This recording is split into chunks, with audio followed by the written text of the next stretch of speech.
In those years, it was very much, if we think back 20 years, we were really at the forefront of fighting for women's equality in the workplace on every front, fighting against sexual harassment, fighting for equal opportunity, fighting for women to be in traditionally male-dominated workplaces where all the benefits were, and fighting for women to be treated as permanent features of modern work life.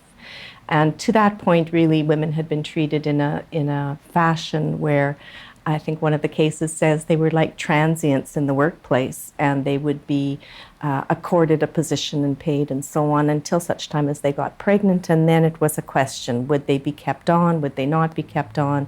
Would they be required to leave? Would they have to change their terms and conditions of employment?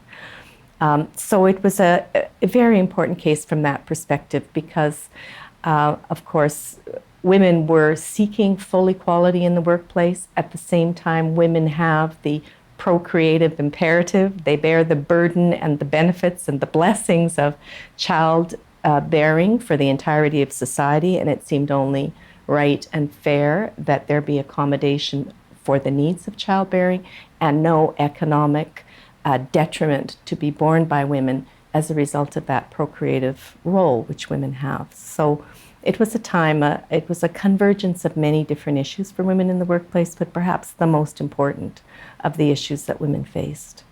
I think we could all see that it was an emerging issue. It first came to me, of course, because I was counsel for United Nurses of Alberta.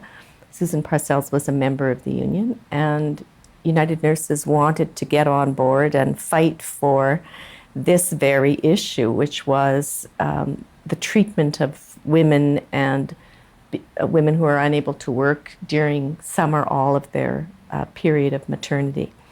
So it came to me through the nurses, and of course they very generously said, whatever it takes, we're going to fight this. And because the relationships with counsel for the Commission and counsel for the Alberta Hospital Association were well known amongst all of us, and because we could all see this as an emerging issue and an important issue, there was just consensus amongst us that we should put all of the important issues to the tribunal, even though the complaint perhaps was narrowly laid.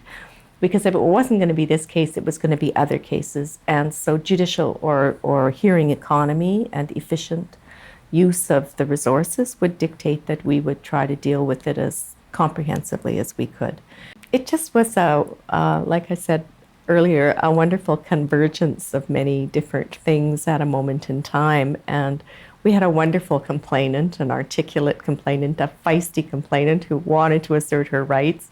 We had a fabulous union representing her interests and those of other women in the union. We had an excellent lawyer in Mr. Wallace for the Commission. We had an excellent lawyer in Mr. Armstrong representing the employers and hospital associations, and there was just a zeal for finding the answers in the best possible way, and it was really a time where there was a tremendous desire to work for women's rights. Even people that were opposing this and doing what lawyers are required to do in the adversarial process, there was a recognition that really it was time to accord women their full human rights in the workplace, and I think everybody felt good about it. I think in the end, even some parts of the employers' organization felt good about it, because if women cannot go into the workplace and reconcile what they want to do, which is be mothers, with what they also want to do, which is have careers, then it is an eternally frustrating problem.